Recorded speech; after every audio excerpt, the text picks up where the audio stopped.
아주 오래전 난 사람들한테 잘 알려지지 않은 산길을 따라 여행을 떠났다. 그곳은 알프스의 높은 곳에 있는 오래된 마을로 아래로 내려가면 프로방스가 나왔다.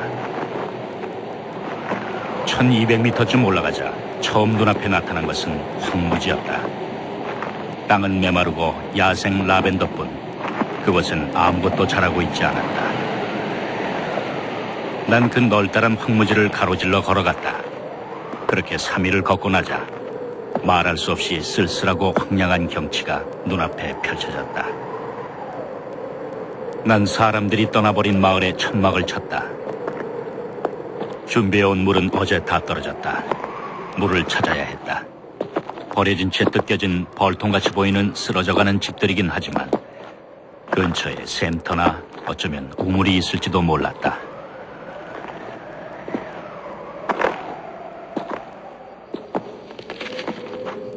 샘터가 보였다. 그러나 말라 있었다. 비바람에 지붕마저 날아간 67채의 집들과 종탑이 무너져 내린 조그마한 예배당이 사람 사는 여느 마을처럼 옹기종기 들어서 있었다. 하지만 아무도 없었다. 구름 한 점 없이 맑은 초여름 날씨였다. 그러나 버려진 이 산속 마을엔 바람이 사납게 쌩쌩 불고 있었다. 바람은 뼈대만 남은 집들 사이를 먹이를 먹다 빼앗긴 짐승처럼 으르렁거리며 불고 있었다. 난 천막을 걷어야 했다.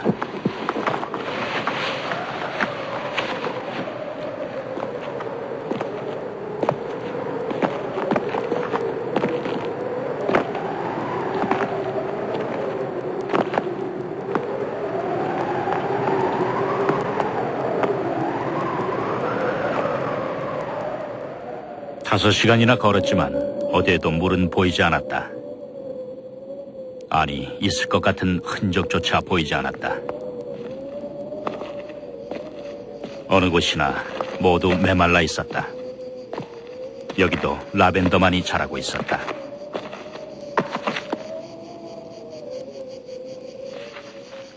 그때 저 멀리서 뭔가가 눈에 들어왔다. 거무스름한 게 마치 나무 그루터기인 것 같았다. 어쨌든 난 그쪽을 향해 걸어갔다.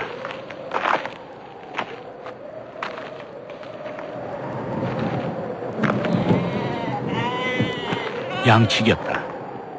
곁에는 30마리쯤 되는 양들이 마른 풀 위에서 쉬고 있었다.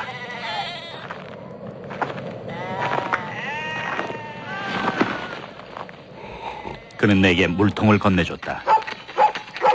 그리고는 고온의 움푹한 골짜기에 있는 양들의 우리로 날 데려갔다. 그가 물을 길어 올렸다. 기가 막힌 맛이었다. 우물은 깊었다. 그는 엉성하나마 두레박을 매달아 놓고 있었다.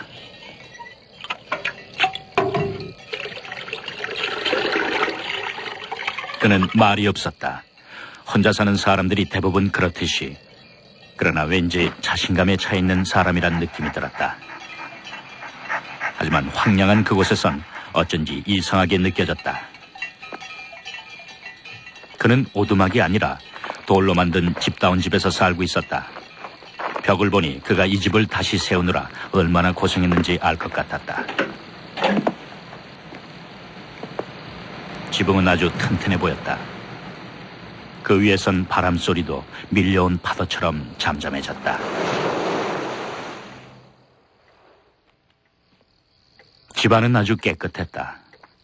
엽총과 그릇들은 잘 닦여져 걸려 있었고 난로에선 수프가 끓고 있었다.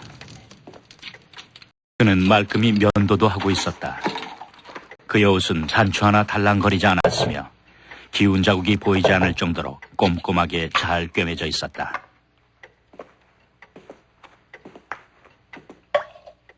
그는 내게 수프를 나눠줬다.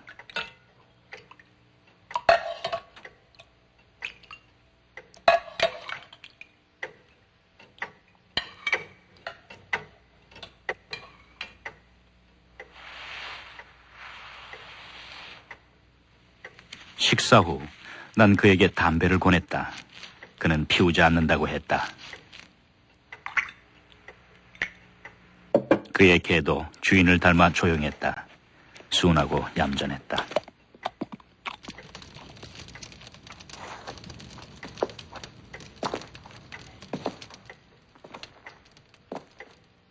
그는 내게 하룻밤을 묵도록 해주었다. 가장 가까운 마을도 이틀이나 걸어가야 나온다고 했다.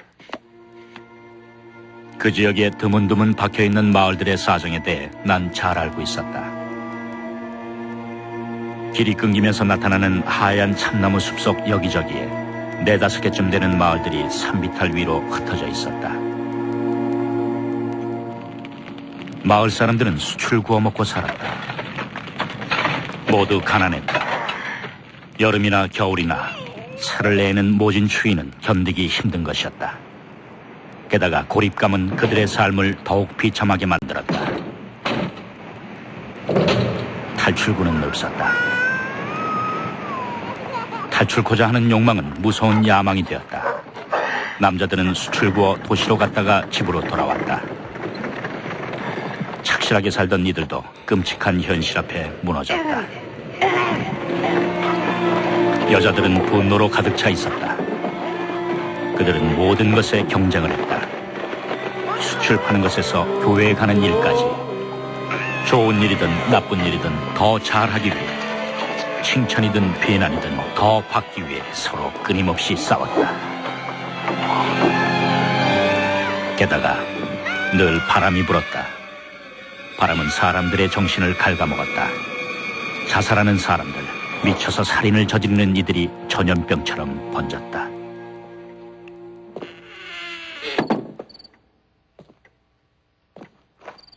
담배를 안 피우는 양치기는 조그마한 자루를 가져오더니 도토리를 한가득 쏟아놨다.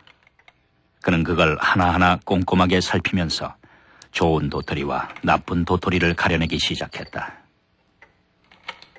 담배를 피우고 있던 내가 도와주겠다고 했지만 그는 자신의 일이라고 말했다. 하긴 그가 그처럼 꼼꼼하게 가려내는 걸 본 난 더 이상 고집을 부리지 않았다. 우리가 만나 처음으로 나눈 대화였다. 쓸만한 도토리가 웬만큼 모이자 그는 그걸 10개씩 나눴다. 그러면서 다시 그 도토리들을 눈앞에 들어 살펴보면서 너무 작거나 흠이 난 것들을 또 가려냈다. 그렇게 가려낸 좋은 도토리들이 100개쯤 모이자 그는 일을 멈췄다. 우린 잠자리에 들었다. 그와 함께 있는 것만으로도 평화로웠다. 이튿날 아침, 난 하루 더 그의 집에 머물러도 괜찮겠냐고 물었다. 그는 당연하다는 듯 받아들였다. 아니, 오히려 어떤 일에도 결코 방해받지 않는 것 같아 보였다. 사실 난 하루 더 쉬어야 할 정도로 지쳐있지 않았다. 하지만 난 그에 대해 호기심이 생겼다. 그는 우리에서 양떼를 몰고 나와 목초지로 데리고 갔다. 떠나기 전 그는 어제 꼼꼼히 골라낸 도토리가 든 주머니를 물이 든 양동이에 푹 담갔다. 그의 지팡이가 눈에 띄었다. 두께가 내 엄지만한 쇠막대기로 길이는 내 어깨쯤 되어 보였다.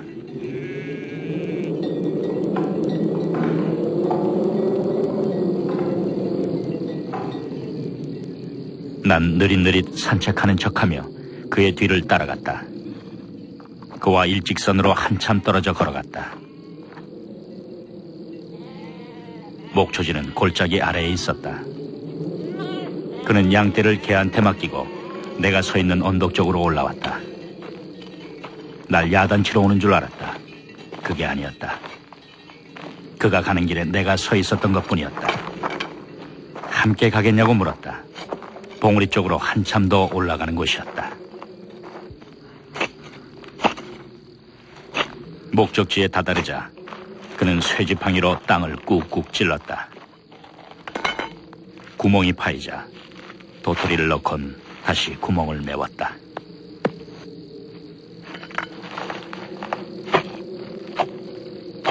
참나무를 심고 있었던 것이다. 난 그의 땅이냐고 물었다. 아니라고 했다. 주인을 아느냐고 물었다. 모른다고 했다. 아마도 공유지거나 주인이 있는데 그냥 버려두고 있는 땅인 것 같다고 했다. 그는 그런데 무관심했다. 그는 도토리 배가를 하나하나 정성스럽게 심어나갔다.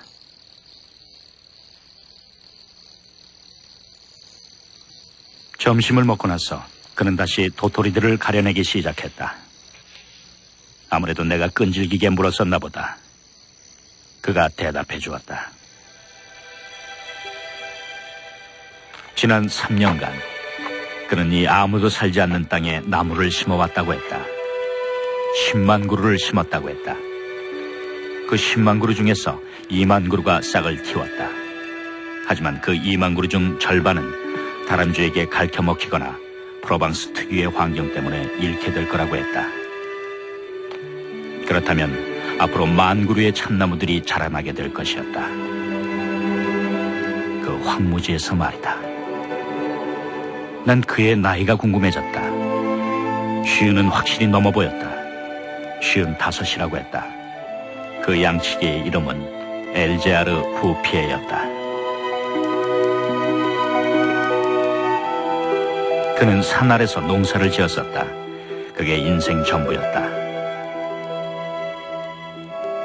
그는 하나뿐이었던 아들과 아내를 잃었다.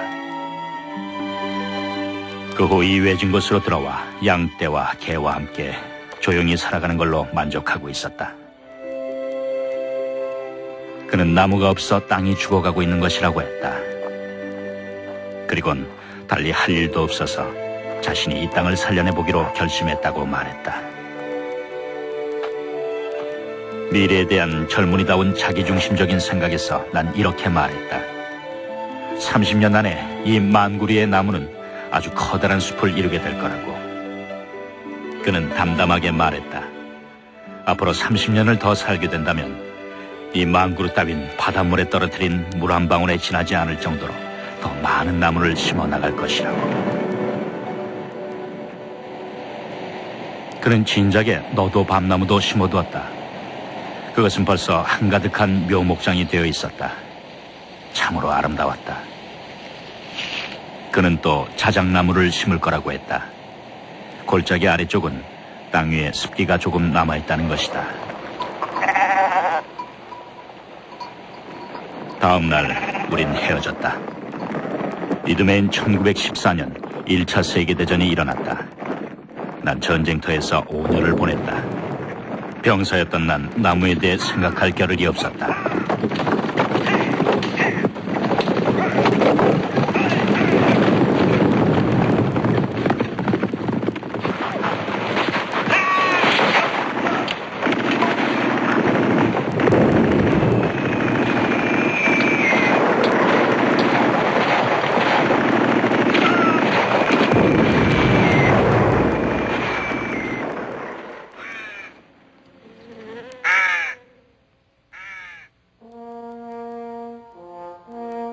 전쟁이 끝나자 난 얼마 안 되는 보상금에 매달려 살았다.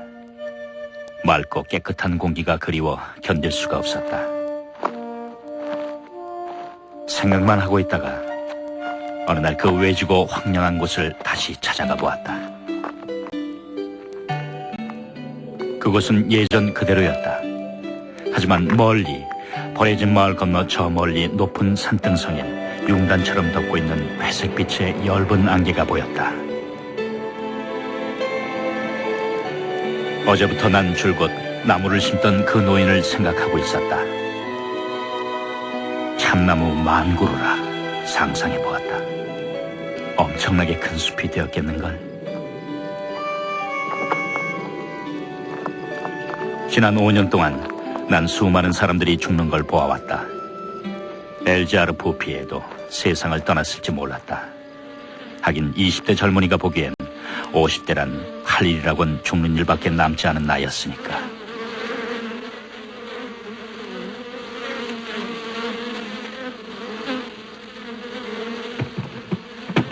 하지만 그는 살아있었다. 하는 일도 그대로였다. 양은 4마리밖에 안 남았지만 대신 벌통을 100개 이상이나 치고 있었다. 그는 양들이 나무에 피해를 줘 팔아버렸다고 했다. 전쟁도 그를 막지는 못했다. 그는 조용히 나무만을 심어왔다는 것이다. 1910년에 심었던 참나무들은 10년이 지난 지금 노인이나 나보다도 크게 자라 있었다. 난 그 멋진 모습에 넋을 잃고 말았다. 여전히 그는 말이 없었다. 우리는 하루 종일 아무 말 없이 숲속을 거닐었다. 세 구역으로 이루어진 숲은 가로가 1100km, 세로는 3km쯤 됐다. 아무런 기술이나 기계의 도움 없이 오직 양치기 노인의 영혼과 손에 의해 이런 숲이 이루어진 것으로 보아 이 노인은 하느님만큼이나 능률적으로 일할 줄 아는 사람임이 틀림없다는 생각이 들었다. 그는 자신의 꿈을 이뤘다. 내 어깨 높이로 자라난 끝없이 널리 펼쳐져 있는 너도 밤나무들이 바로 그 증거였다. 참나무들은 단단해서 다람쥐들의 이빨을 잘 견뎌냈다.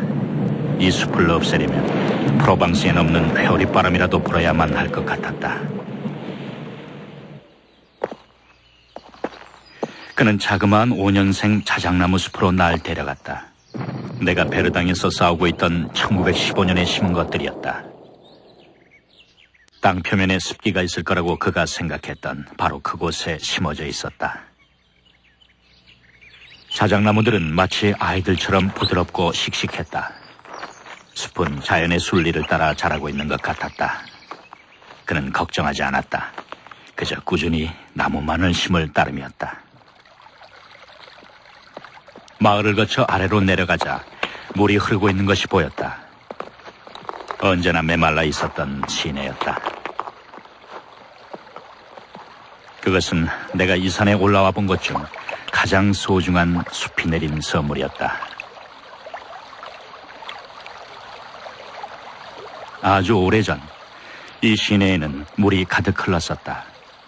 앞에서 말했던 그 비참한 마을들엔 아직도 로마 시대 마을의 유적들이 남아있었다. 그곳을 발굴하던 고고학자들은 낚싯바늘을 발견했다. 하지만 20세기 사람들은 물을 얻기 위해 무언가를 짓거나 만들어야만 하게 되었다. 바람은 시들을 널리 퍼뜨렸다. 시냇물이 흐르기 시작하자 버드나무가 갈대가 초원과 들과 꽃들이 살아나기 시작했다.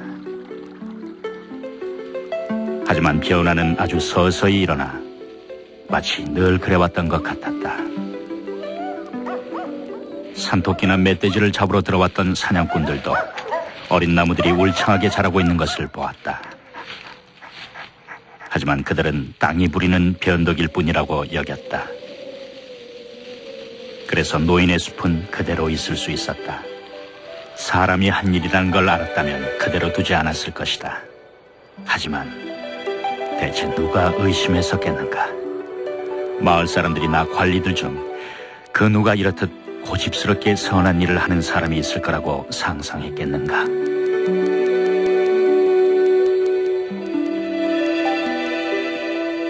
(1920년) 이래로 난 매년 거르지 않고 엘자르 보피에를 찾아갔다. 그는 지치는 법도 없이 꾸준히 나무를 심을 뿐이었다. 하느님은 그에게 이미 천국을 보여주셨던 게 틀림없었다. 난 그의 고통에 대해선 생각해보지 않았다. 틀림없이 그는 이런 숲을 이루기까지 수많은 어려움을 겪었을 것이다. 자신의 신념을 이루기 위해 수없이 절망감과 싸워야 했을 것이다. 우린 그가 완벽한 고독 속에서 일을 해왔다는 걸 알아야만 한다. 너무도 철저히 혼자여서 나중에 그는 결국 말하는 법을 잊어버리고 말았다. 아니, 아마도 필요조차 안 느꼈을 것이다. 1933년 삼림 감독관이 놀란 얼굴로 찾아왔다. 산에서 불을 피우면 안 된다는 명령이 내려왔다며 자연이 내린 숲을 해칠 것이기 때문이라고 했다. 아무것도 모르는 이 순진한 감독관은 숲이 스스로 생겨난 건 처음 봤다며 감탄했다.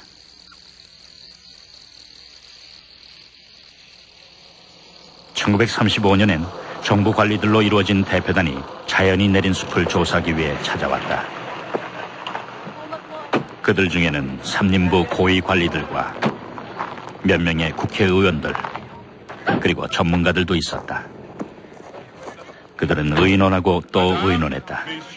결국 뭔가 조치를 취하기로 결정했다. 다행히도 한 가지 반가운 일만 빼곤 아무 일도 실행되지 않았다. 숲은 정부 관리 책임하에 들어가게 됐고 숲 굽는 일은 금지됐다. 어린 나무들이 내뿜는 건강한 기운과 아름다움에 넋을 잃었기 때문이었다. 숲은 국회의원들에게조차도 마법을 걸었던 것이다.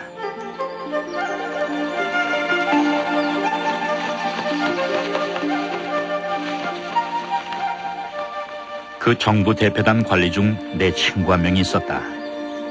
난 숲의 비밀에 대해 말해주었다.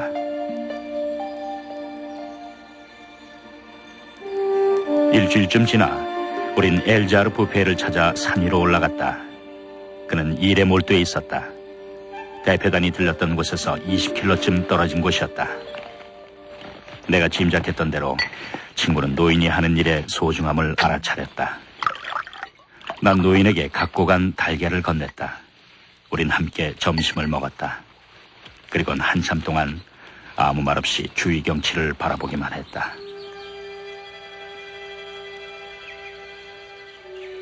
언덕을 올라갔다. 그곳은 우리 키의 4배 정도로 자라난 나무들로 덮여 있었다. 1913년 당시 모습이 생각났다. 황무지였었다. 그러나 꾸준한 노동, 산 위의 맑은 공기, 소박한 생활, 무엇보다도 노인의 평온한 영혼 덕분에 그는 자신이 이루고자 했던 모든 걸 얻을 수 있었던 것이다. 그는 신이 내린 일꾼이었다. 얼마나 더 나무를 심을 계획인지 알 수 없었다. 숲을 떠나면서 친구는 그 땅에 가장 잘 맞는 나무 종류에 대해 가볍게 조언했다. 하지만 강요하진 않았다. 산을 내려오면서 그가 말했다. 노인이 나보다 훨씬 더 잘 알고 있더군. 줄곧 생각하고 있었던 듯 1시간쯤 후 그가 또 말했다. 그는 이 세상 누구보다도 잘 알고 있어. 인생을 행복하게 살 수 있는 방법을 말이야. 이 친구 덕분에 숲뿐만 아니라 엘자르 부페의 노인의 행복도 지켜질 수 있었다. 단 한 번 위험했던 적이 있었다. 1939년 2차 세계대전 때였다. 나무를 사용하는 자동차 기관 때문에 나무가 모자라게 되었다. 그러자 사람들은 참나무를 베어내기 시작했다. 하지만 숲이 깊어 운반이 불편하자 경제적으로 손해인 것이 드러났다. 사람들은 떠났다.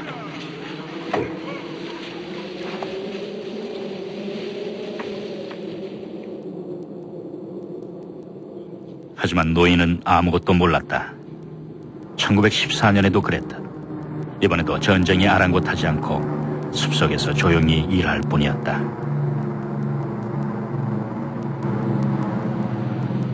(1945년 6월) 난 마지막으로 엘자르 부페를 봤다.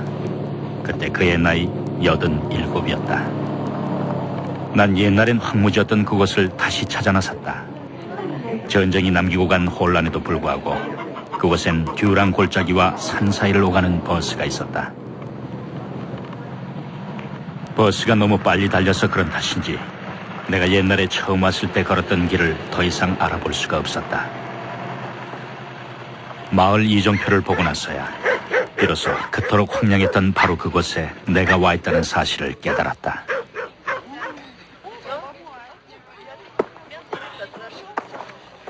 난 베르궁에서 버스를 내렸다. 1913년 당시 이 마을엔 집 12채, 사람 3명이 있었다. 그들은 서로를 미워하며 덫을 놓아 짐승을 잡아먹고 살았다. 희망이라고는 없는 삶이었다. 하지만 모든 것이 변해 있었다. 공기부터 달랐다. 그처럼 모질게 쌩쌩 불어대던 바람 대신 향기롭고 부드러운 산들바람이 날 맞았다. 물소리 같은 소리가 산봉우리 쪽에서 들려왔다. 숲속에서 나는 바람소리였다. 그런데 더욱 놀랍게도 진짜 물소리가 들려왔다. 물이 흘러내리도록 마을 사람들이 만들어 놓은 샘터였다. 그 곁엔 너무나도 감동스럽게도 보리수가 심어져 있는 게 보였다. 그건 마치 부활의 상징과도 같았다.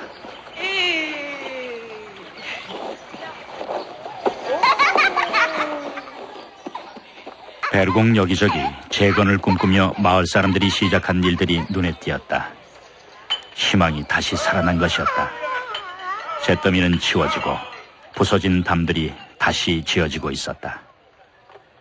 새로 칠한 집들 주위엔 갖가지 야채와 꽃들이 골고루 가지런히 심어져 있는 정원들이 있었다. 양배추와 장미, 금어초와 백합, 샐러리와 아네모네가 함께 있었다. 누구나 살기를 꿈꾸는 곳으로 변해 있었다. 여기서부터 난 걸어가기로 했다. 전쟁이 끝난 지 얼마 안 돼 산은 아직 활력을 되찾지 못했다.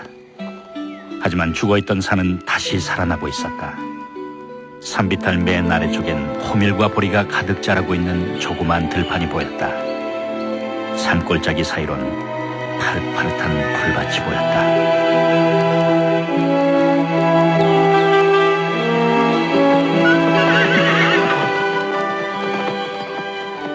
이로부터 8년 후 산 전체는 자연이 선사해준 건강한 생명력으로 넘쳐 흘렀다. 1913년에 보았던 무너진 직터 위엔 이제 깨끗한 농가들이 사이좋게 들어서 있었다. 모두들 행복하고 만족한 모습이었다. 고대로부터 내려온 샘들은 눈과 비를 잘 보존해준 숲 덕분에 다시 흘러내리기 시작했다. 단풍나무 숲 사이에선 샘에서 떨어져 내린 물이 용단처럼 깔린 박하잎들을 적시고 있었다. 마을은 천천히 다시 일어서고 있었다.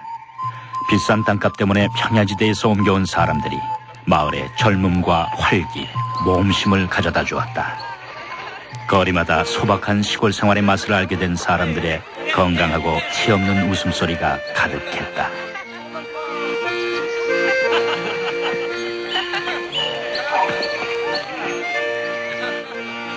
옛날부터 이곳에 살아왔지만 지금은 새 사람처럼 달라진 마을 사람들과 새 이주자들까지 합치면 10,000명 이상의 사람들이 엘자르 부피의 덕분에 행복을 되찾은 것이었다. 자신의 영혼과 몸 밖에는 아무것도 없었던 한 남자가 그 황량했던 대지를 이런 약속의 땅으로 바꾸어 놓은 걸 생각하면 그의 인생은 너무나도 멋진 것이었다. 이 모든 걸 가능케 한 그의 신념과 인내, 그리고 아낌없는 영혼을 생각할 때마다 내 가슴은 그 노인을 향한 말할 수 없는 존경심으로 가득 차오른다. 그는 오직 10만이 해낼 수 있는 일을 스스로 해냈던 것이다. 엘자르 부페는 1947년 반홍에서 평화로이 눈을 감았다.